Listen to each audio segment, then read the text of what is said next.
And welcome to the LBC Book Club, and my guest this week is the former Labour MP Bob Marshall-Andrews, and joins me in the studio now. Bob, good evening. Good evening. Thank you for coming in. Well, you've published.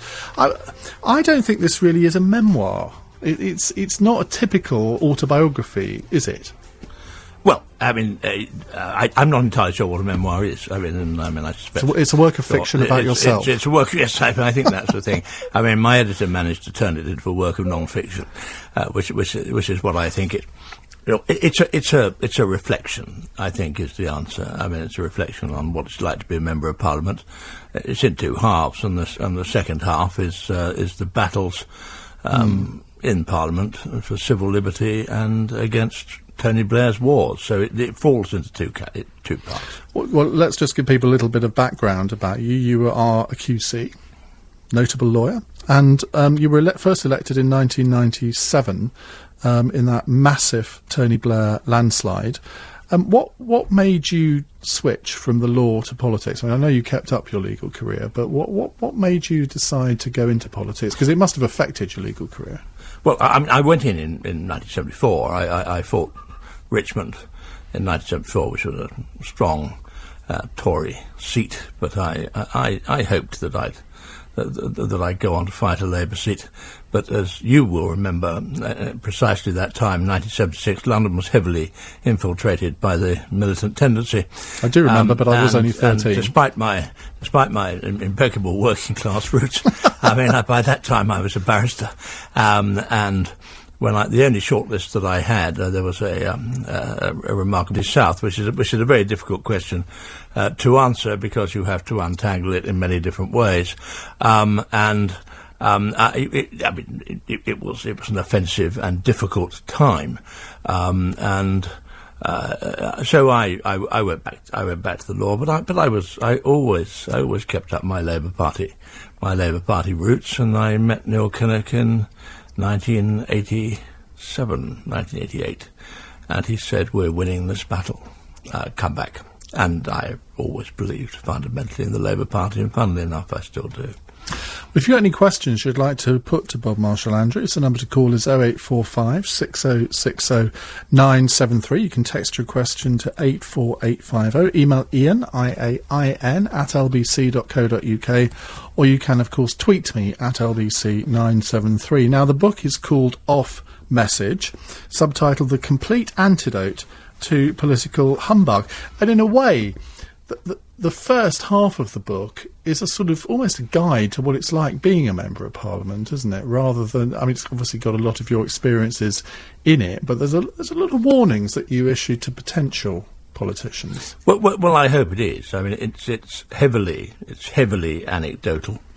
I mean, it is about arriving in Parliament and what it is like. There's a lot about whips, parliamentary organisation, about surgeries, which, for all the problems that they have, are still wonderful things. There's stories. There's one of my constituents who came in heartbroken because Alice and John had been taken away by the council, and my wonderful secretary reached for the Kleenex, and they turned out to be alligators that were living in his front living room, which he'd excavated a perfectly reasonable pool, and the Royal Herpetological Society said that this was first-class accommodation.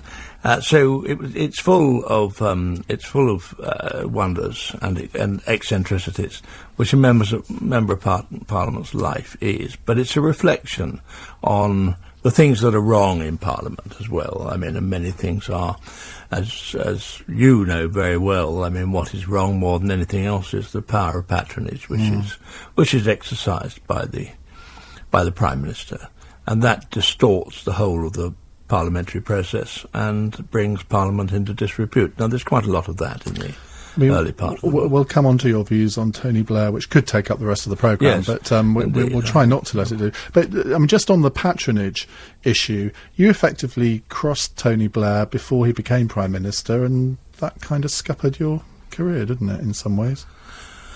Well, I think I probably crossed. Maybe well, you made a speech which he didn't particularly. I made a speech, and it was a very silly thing. I've been invited to make a speech at a dinner when New Labour was on the very verge of its magnificent victory, and the putative Lord Chancellor was there, Derry Irvine. And he was going to succeed a very dour Scotsman, Lord Mackay, who was a very good Lord. And I said, "Who knows? It looks as though we're in for another dour Presbyterian teetotal Scot." Well, a Scot anyway. Now Derry Irvine has a reputation. He was a lover of much fine wine, and was extremely offended, as were the Blairs, at this speech. And one of the things that I learnt very quickly, and it does form a part of the book, in a way it's a very foolish story, but actually the fact that immediately I was blackballed, not from ministerial office, but from select committees, that concerned me a lot at the time. I mean, it did, because that is a direct interference by the executive into select committees in these circumstances, really, an entirely meretricious basis, and that concerned me very, very much, and on a much wider basis. I didn't seek ministerial office. I never wanted it. I wanted to be a backbencher, and I wanted to try to be a good backbencher. But it did concern me, this power that's suddenly and capriciously exercised over the very parts of Parliament that are supposed to control it. And of course the coalition came in promising that this sort of thing would be a thing of the past. Do you think, I mean, in select committee terms, I suppose they have introduced a few reforms on that, and there is a little less patronage now, but in many other areas it still exists, doesn't it? I'm afraid it's still a curse of British government. The power which is exercised by prime ministers has no countervailing forces. I mean, where you have presidential systems of government, there are built-in countervailing forces. I mean, in the British parliamentary system, there are no such forces, because it's not supposed to work on a presidential model, but it does. And that's the problem, and it's very quickly stated. The Prime Minister chooses his ministers, he chooses them from Parliament. Parliamentarians are supposed to be the people that control him, and with an increasing number of professional politicians in Parliament, it's the only job they've got. The whole of their future relies on the Prime Minister, and so, of course, you have a subservience in Parliament. So when you hear Ed Miliband saying now that he wants to increase his powers of patronage by abolishing shadow cabinet elections and giving himself the power to appoint his own shadow cabinet, presumably you'd be against that? Yes, I am. I mean, very strongly against that, in opposition. I mean, I can see that in a presidential system, that presidents should appoint.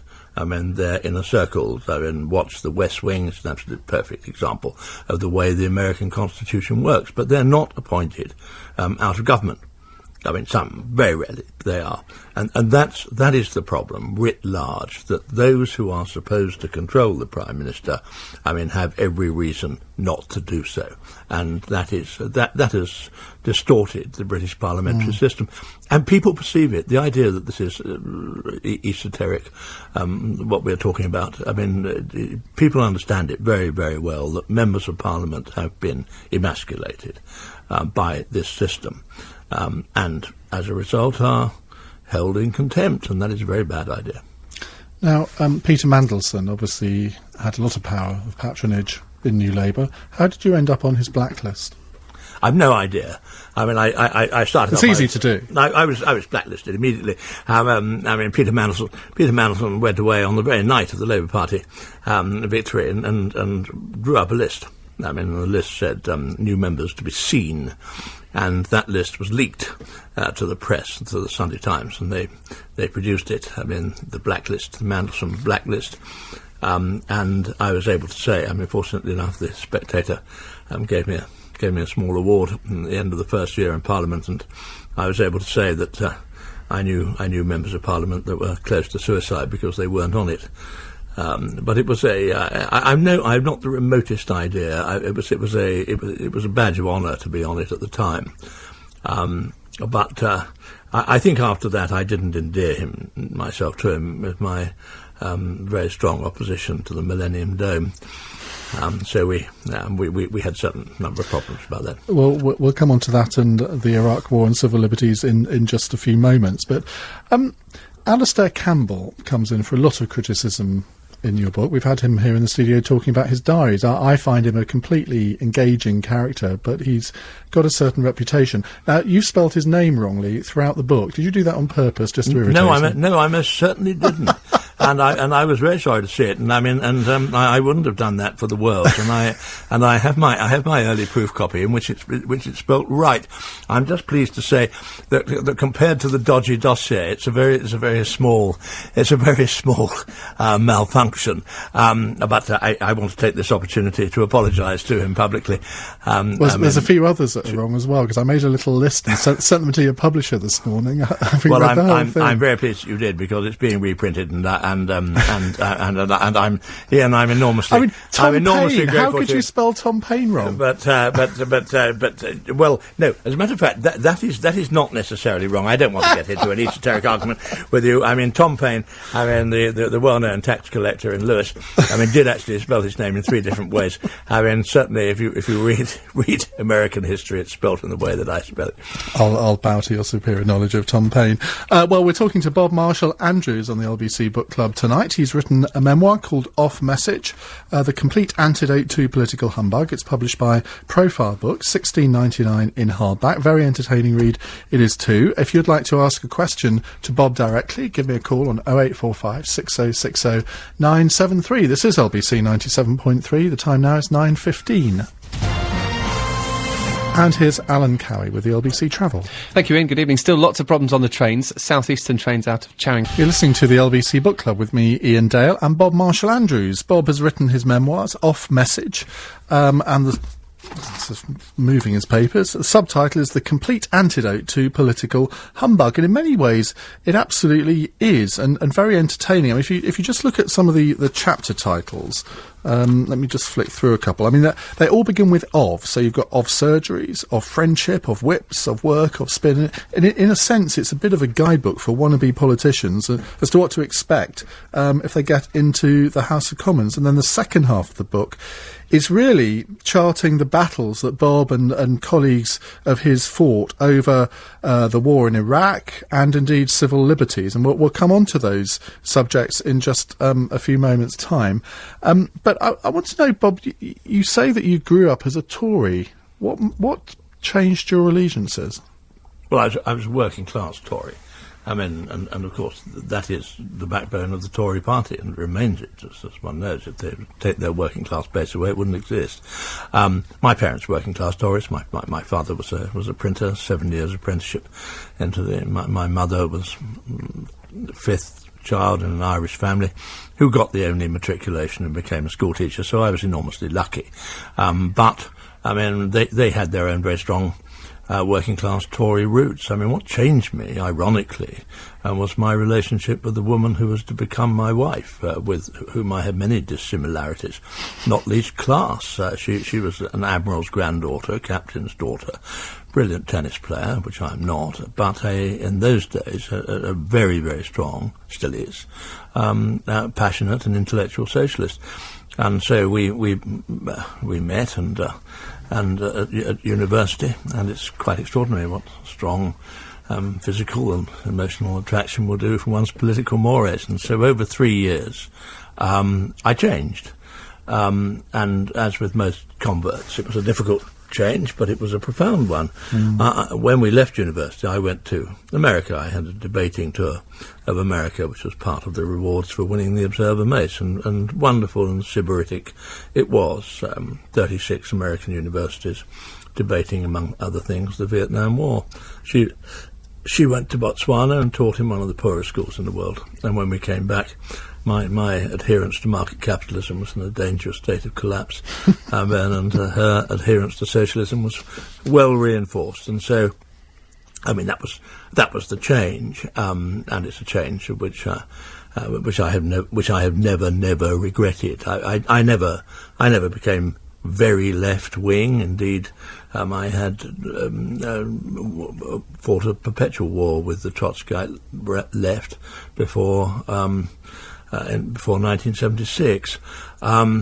But at the same time, I believe fundamentally, and still do, in the principles of democratic socialism.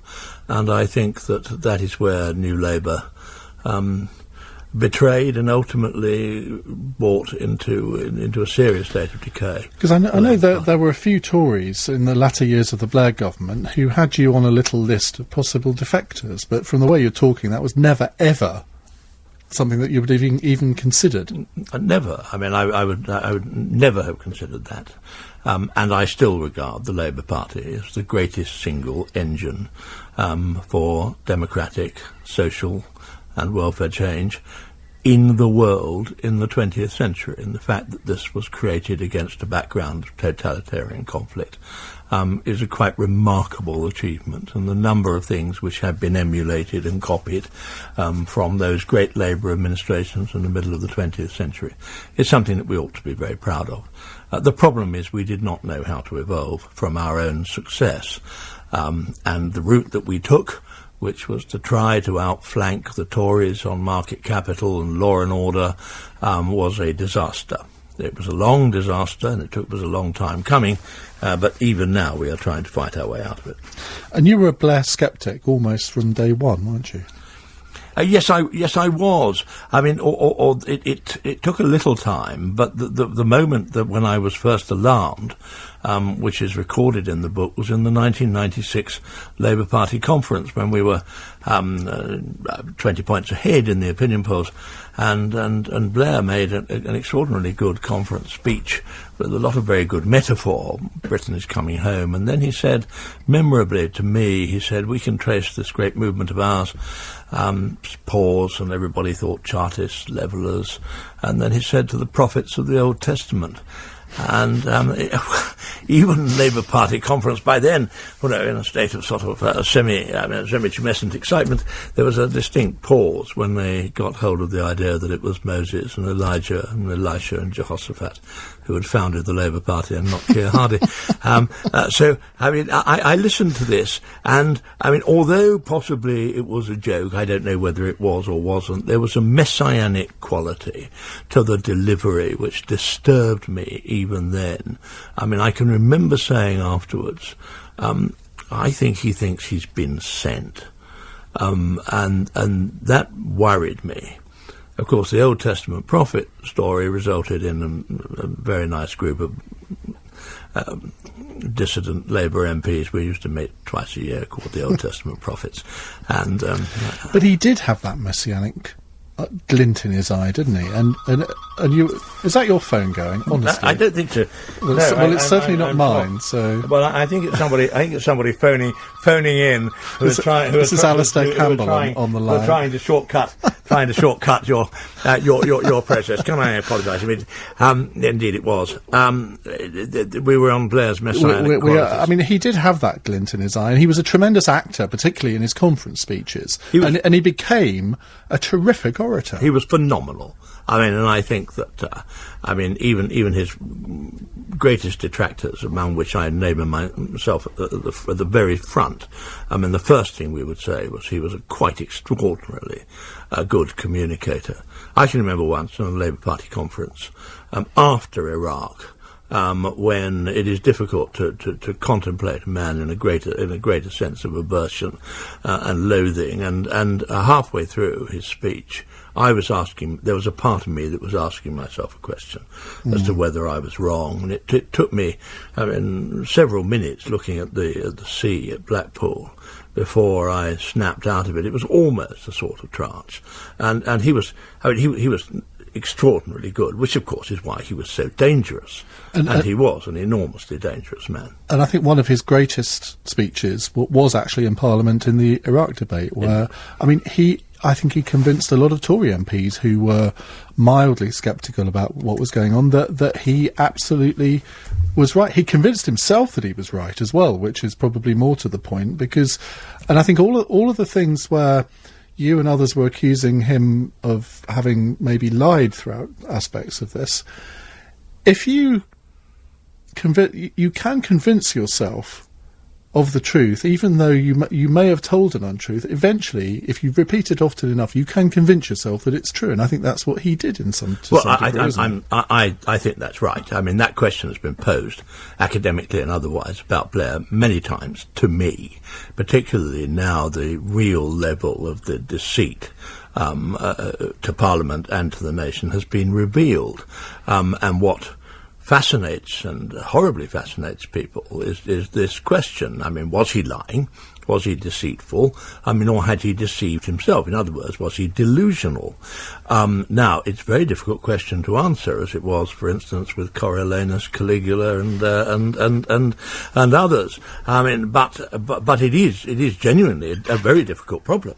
And one of the reasons why Blair was so horribly credible, you're absolutely right, is because he had convinced himself. I mean, I have had clients like that at the criminal bar, who know they're innocent. Now, they are transparently on the facts they are guilty, but they know they are innocent, and they are very dangerous because they are so horribly credible. More on Tony Blair and indeed the law coming up after the 9:30 news. The time now is 9:28. London's biggest conversation, LBC 97.3.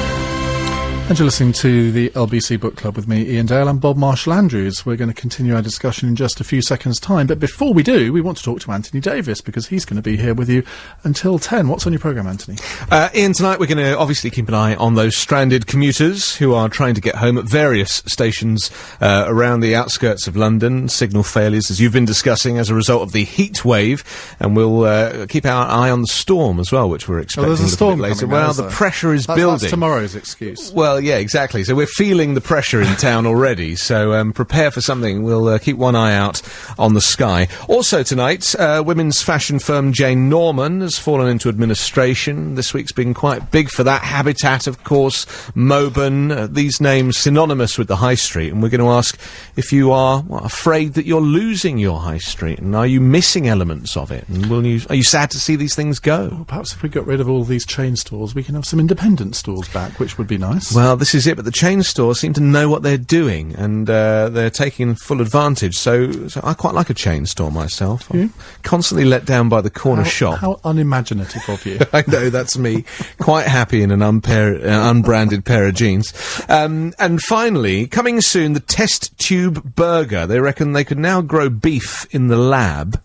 And I want to know if vegetarians would be prepared to eat this stuff and finally get a decent burger down them.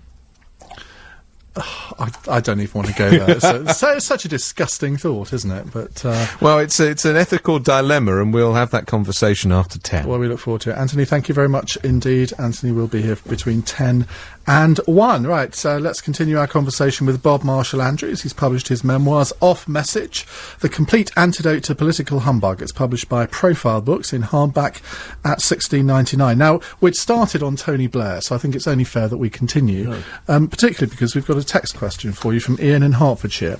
He says, Bob, would you agree that Tony Blair was charismatic and lucky, whereas Gordon Brown was a brooding malcontent and strangely unlucky? You have to be lucky to be a politician, don't you, or a successful one? I think that there is a measure of truth in that in that analysis. In fact, quite a lot. It's difficult to avoid the analogy which professors of psychology give to their students when they start, and the difference between the psychotic and the neurotic. That the psychotic thinks that 2 and 2 is 5, and the neurotic knows that 2 and 2 is 4, but hates it. And so there's an element of that. I mean, I always thought, we've been discussing it, that for Blair there was a large part of his life which was delusional, and that became very dangerous indeed when mixed up with the neoconservatives in America, and the successive wars. And control, which he found obsessive. Gordon Brown, I always believed, was an honest and decent man. He was very much in touch with reality, but hated it, particularly when it came to poverty, which what drove him as a member of Parliament and as a Prime Minister. And ironically, no man alive has done more globally for infant poverty than Gordon did. something which has been forgotten. But there was, yes, I agree with that text. There was this brooding presence which grew over a period of time, and it served him ill when he became Prime Minister. Because he seemed to think that it was his right to become Prime Minister. It was his right to succeed Tony Blair, and Tony Blair was standing in his way. That's the message that comes through from Blair's own book, from Alistair Campbell's book, from Peter Mandelson's book. Now, you might say, well, they're not exactly dispassionate observers, but I think it's a fairly accurate analysis. Yeah, I think it is. I mean, undoubtedly, and when we were... when for those of us that were in the middle of this, having a totally dysfunctional government in that way, I mean, with a Prime Minister, I mean, who, I mean, undoubtedly was in many ways out of touch with reality, including the reality of his relationship with Gordon Brown, which had just simply fractured. I've not the slightest doubt that there was an understanding between the two of them that Blair would give way over a period of time, and that he broke it. And I think that the effect that had on Gordon was desperate. It's all history now, but it made for a very unhappy period of government. I can remember once I went into the Day programme. At 7 o'clock in the morning, we were talking about civil liberties, but at the end of it, John Humphreys couldn't resist saying to me, what do you think of this new spat between the two of them? What's your view of the two of them? And I said, which I still think was partially accurate, that we had the best Chancellor of the Exchequer for half a century and the worst Prime Minister for a century and a half. And the chief whip asked me, and said, how could you say that Tony was the worst Prime Minister for 150 years? And I can remember I was slightly prepared for it, and I said that it was early in the morning, and I thought I was wrong, and I thought you had to go back to Wellington before you could find a Prime Minister that treated his country with more contempt and deceit, which I do believe. I think that Blair was very, very You seriously bad. believe that Blair was the worst Prime Minister for 150 years? Oh, yes, I do. No, I think he was devastatingly bad. I think, quite apart from the wars that he fought, and obviously Iraq, preeminent among those, not only, caused massive death and destruction, but destroyed an enormous amount of political trust.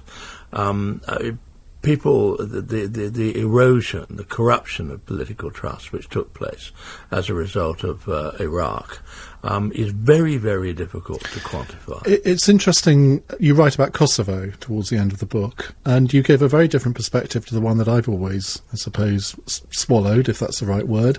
Well, I've always thought Kosovo was a bit of a triumph for Tony Blair. He certainly thought it was a triumph for Tony Blair, and yet you give a very, very different perspective in your book. Well, it was a brilliant myth, and I think it was, extraordinarily well spun. I can remember Blair after Kosovo saying, well, indeed after Iraq, saying, I do not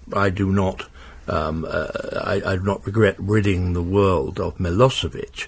An extraordinary spin. Kosovo did not rid the world of Milosevic. Milosevic was in power for nearly 2 years after Kosovo, and indeed the dissidents in Serbia, who I knew and who I visited, brave people in Serbia, were united in the fact that the Kosovo escapade, which destroyed large parts of Belgrade and polluted the Danube for a very long time and killed a large number of civilians, had the effect of cementing Milosevic in power. Mm-hmm. And Kosovo is now a disaster.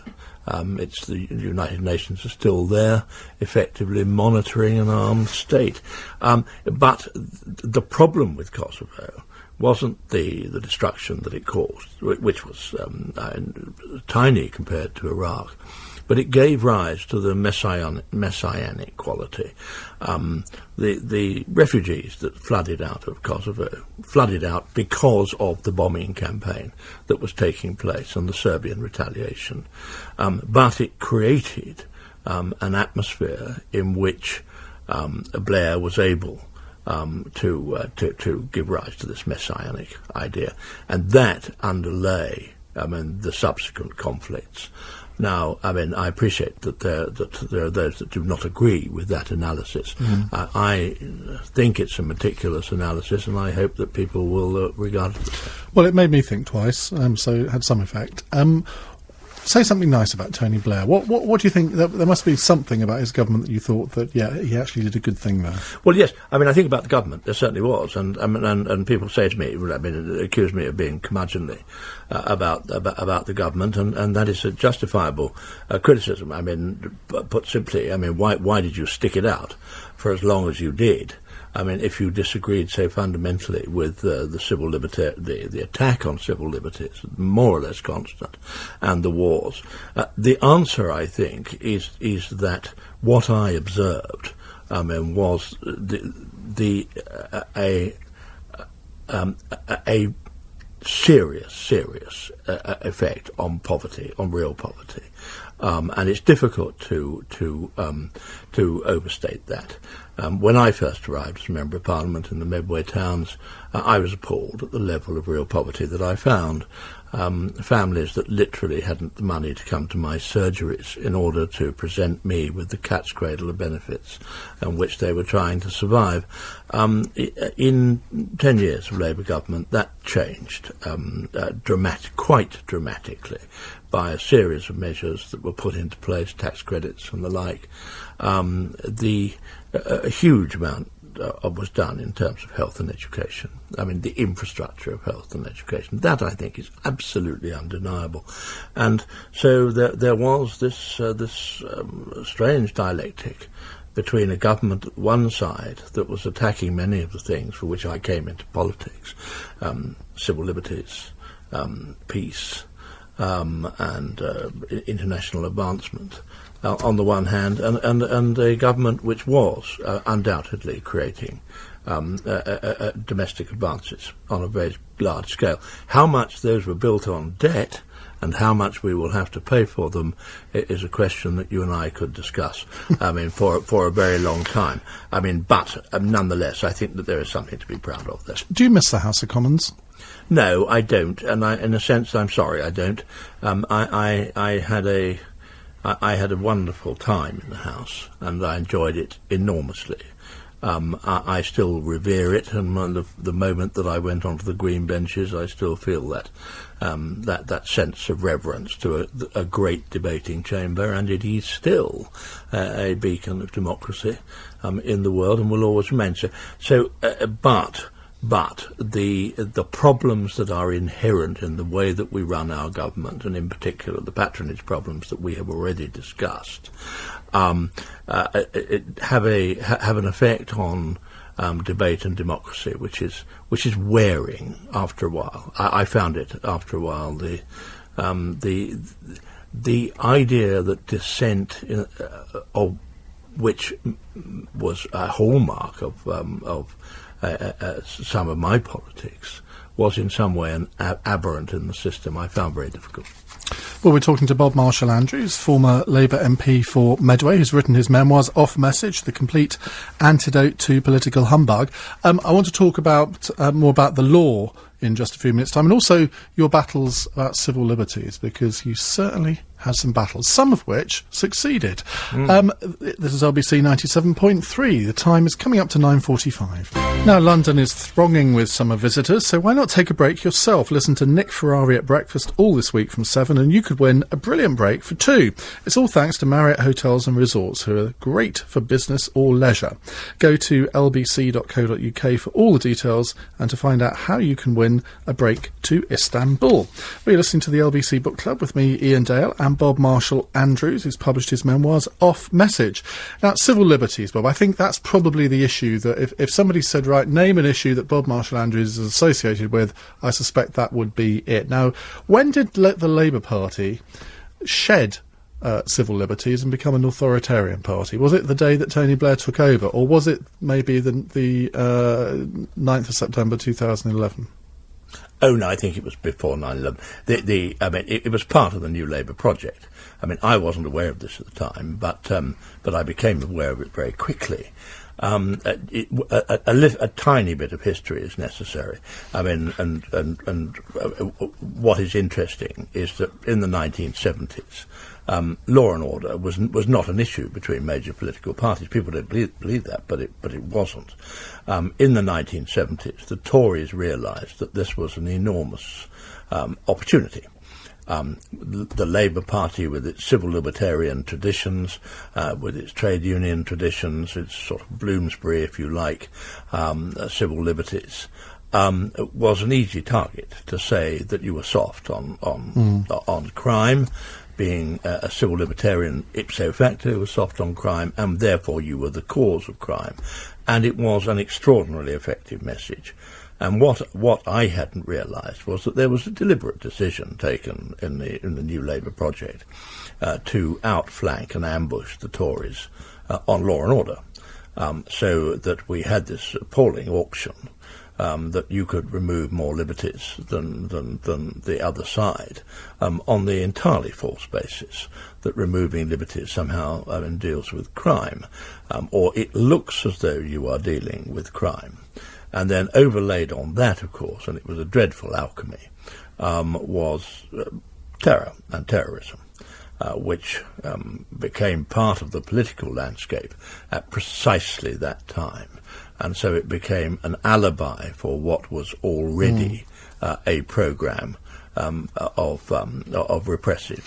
What I think is interesting in some of the things you write in the book is that clearly some of the politicians who were actually putting these laws into effect, I mean, you allege really didn't believe in them. I mean, Charles Clarke, you cite famously not really believing in identity cards. I don't think he did. I don't think he believed in it for a minute.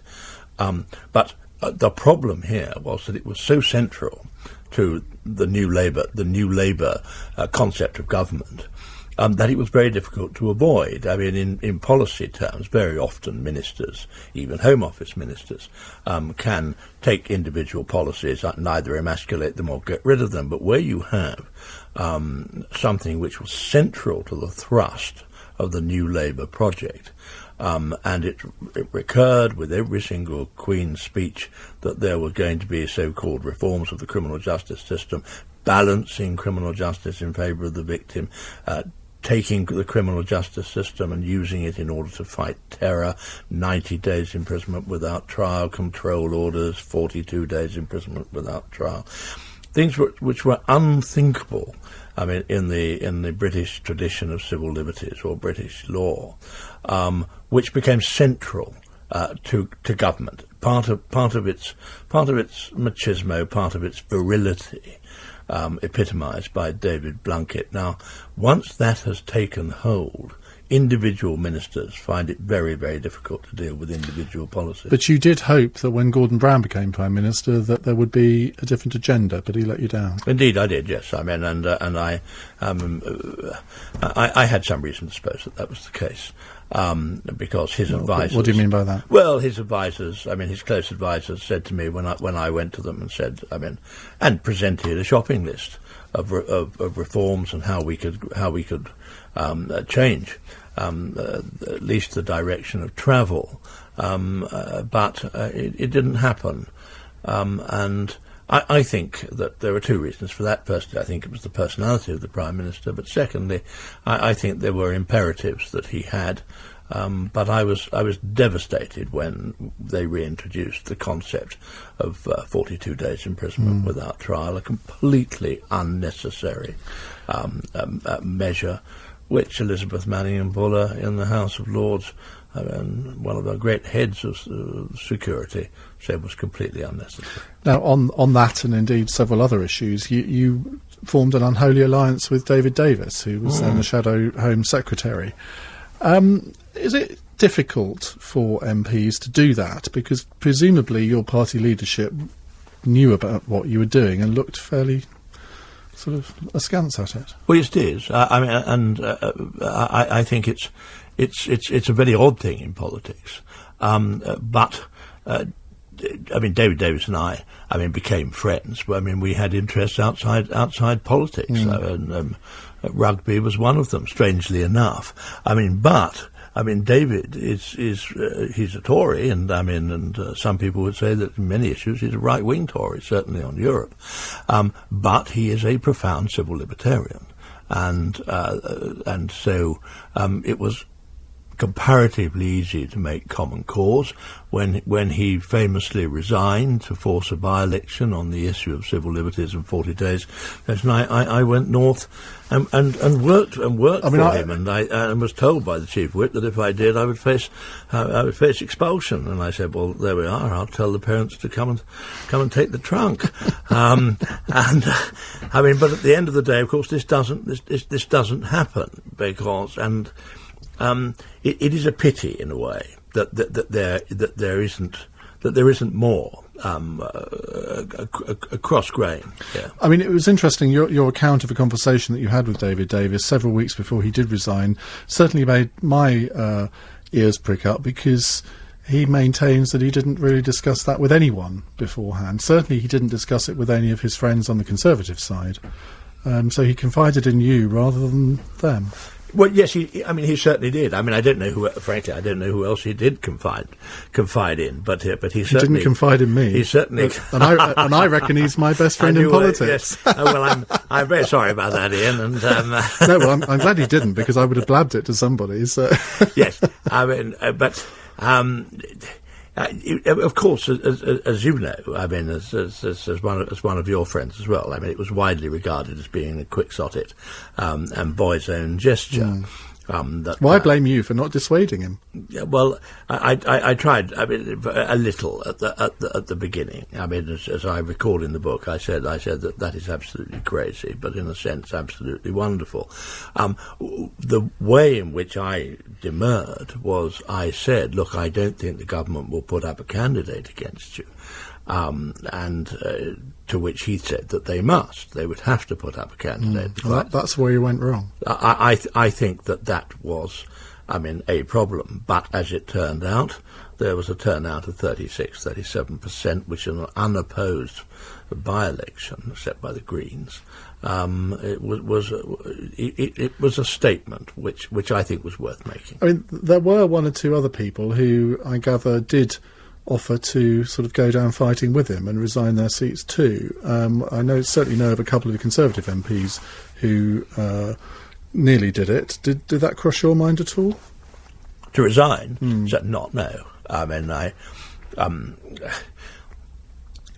David, of course, didn't resign the Tory whip.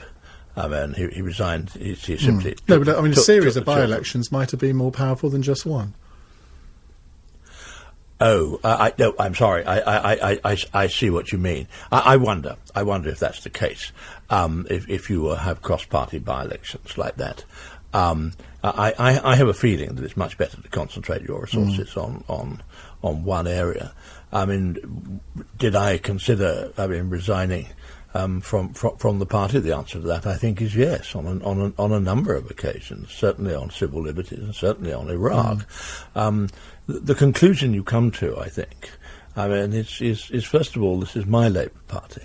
I've been a member of it, a lot longer than Tony Blair or even Peter Mandelson, and so there are many people out there who I hope, believe that if people like me, not me, but people like me, stayed in the Labour Party, that was something that they wanted to happen. We've only got 90 seconds left. I just want to ask you about Libya. Do you think the Cameron coalition is making the same mistakes in Libya that Blair made in Iraq? No, I don't. I think that there are differences.